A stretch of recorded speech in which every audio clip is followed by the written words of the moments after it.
खबर ये चली थी कि तारिक रहमान भारत आने वाले हैं हाल ही में, ये जो 25 से या उसके आसपास, 25 अगस्त के आसपास। लेकिन ऐसा हुआ नहीं। लगातार सस्पेंस बरकरार रखा गया है उनके आने को लेकर। अब सवाल ये उठता है कि भारत की ओर से जब तारिक रहमान को भारत आने के लिए न्योता दिया जा रहा है तो उनके लिए ऐसी क्या मजबूरी हो गई है और क्या वजह है कि वो भारत नहीं आ रहे हैं और भारत से दूरी बना के रखी हुई है। इसी सवाल का जवाब आज हम तलाशेंगे और साथ ही आपको बताएंगे कि ऐसा क्यों हो रहा है। लेकिन उसके लिए आपको कुछ और सवालों के जवाब भी जानने होंगे।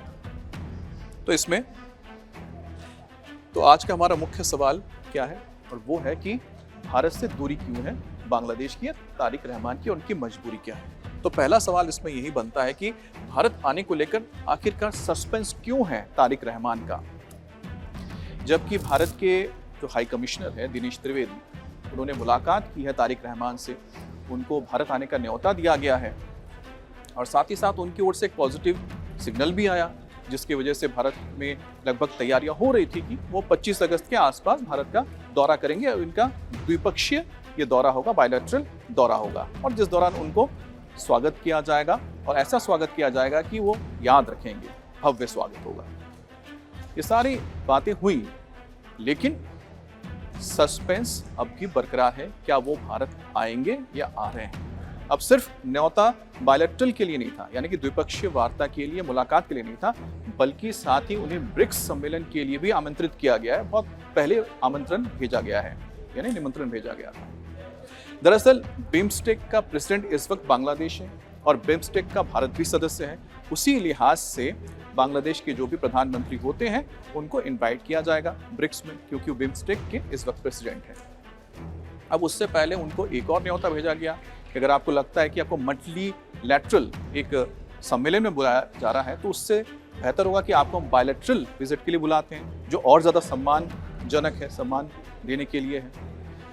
लेकिन दोनों ही मुद्दे पर अभी तक बांग्लादेश की ओर से कुछ भी साफ नहीं कहा गया है, तो सस्पेंस उन्होंने बरकरार रखा है। अब सस्पेंस बरकरार रखने की एक सबसे बड़ी वजह यह है कि बांग्लादेश को क्या लगता है, बांग्लादेश को यह लगता है कि शेख हसीना भारत में है और भारत ने उन्हें शरण दी है। तारिक रहमान बीएनपी जिस पार्टी से आते हैं, इस पार्टी के साथ अवामी लीग जिसकी मुखिया थी और बांग्लादेश की प्रधानमंत्री थी शेख हसीना, बीएनपी और अवामी लीग में 36 का आंकड़ा रहा है। खालिदा जिया जो तारिक रहमान की मां है, पूर्व प्रधानमंत्री रही हैं बांग्लादेश की, उनके साथ शेख हसीना की भी अदावत रही है। दोनों पॉलिटिकल राइवल रहे हैं। अब दूसरी बात आती है बीएनपी को सपोर्ट कौन कर रहा है या बीएनपी के साथ कौन है।